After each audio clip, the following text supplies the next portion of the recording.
Super 6 లేదు, super 7 లేదు. మా ప్రభుత్వం గతంలో అమలు చేస్తూ ఉన్న పథకాలు పిల్లల చదువులకు అవసరమైన పిల్లల చదువులను ప్రోత్సహిస్తూ, ఆ తల్లులను ప్రోత్సహిస్తూ, ఆ పిల్లల చదువుల కోసం, ఆ తల్లుల కోసం ఇస్తా ఉన్న అమ్మఒడి, పాయే, రైతన్నలకు తోడుగా నిలబడే రైతు భరోసా పథకం, పాయే, వసతి దీవెన, పాయే,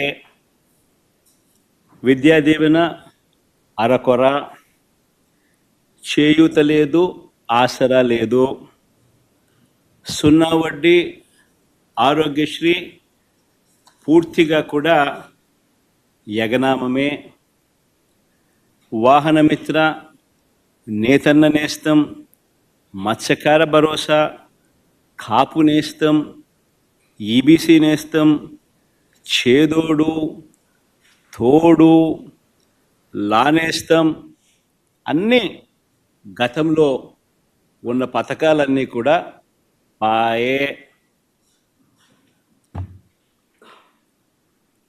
పిల్లలకు ట్యాబులు ఇచ్చే కార్యక్రమం కూడా పాయే. మరి నేను అడుగుతా ఉన్నా, 1,45,000 కోట్ల రూపాయల అప్పులు చేసినవి, చేయబోతున్నవి ఎవరి జేబీలోకి పోతా ఉన్నాయి?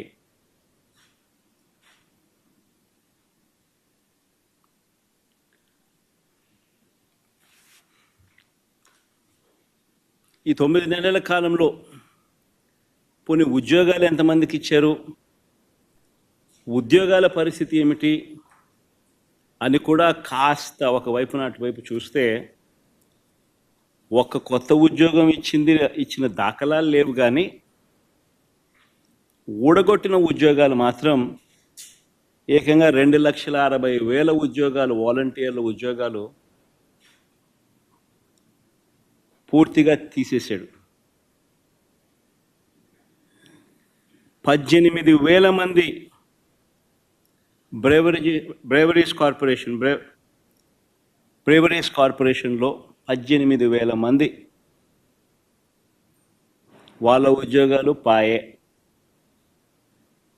2,60,000 మంది వాలంటీర్ల ఉద్యోగాలు పాయే. బ్రేవరీస్ కార్పొరేషన్లో మరో 18,000 ఉద్యోగాలు పాయే. ఫైబర్ నెట్, ఏపీఎండిసి, ఫీల్డ్ అసిస్టెంట్లు, వైద్య ఆరోగ్య శాఖ, ఇలా ఆయా విభాగాలలో వేల సంఖ్యలో ఉద్యోగాలు పూర్తిగా తీసేశారు. ఇవన్నీ ఒక ఎత్తున గ్రామ వార్డు సచివాలయాలలో సైతం పనిచేస్తూ ఉన్న ఉద్యోగస్తులను కూడా, వారిని కూడా సచివాలయాల నుంచి వాళ్ళందరినీ కూడా డిస్లొకేట్ చేసి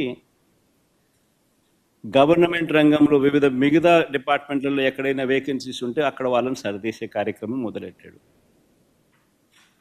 సో ఆ ఇచ్చే ఉద్యోగాలు కూడా పూర్తిగా కుదించే కార్యక్రమం. వాలంటీర్లను ఎలా మోసం చేశాడో మనం అంతా చూసాం. ఎన్నికలకు ముందు వాలంటీర్లకు 10,000 జీతం అన్నాడు. 10,000 బాయ, వాలంటీర్ ఉద్యోగం ఉన్నది బాయ. పోనీ ఉద్యోగస్తులనైనా అంత బాగా చూసుకున్నాడంటే వాళ్ళను మోసమే. ప్రభుత్వం వచ్చిన వెంటనే ఆయన మేనిఫెస్టో ఒకసారి చూస్తే, ఆయన మేనిఫెస్టో ఆయన ఇచ్చిన 143 హామీలు ప్రభుత్వం వచ్చిన వెంటనే అయ్యారన్నాడు.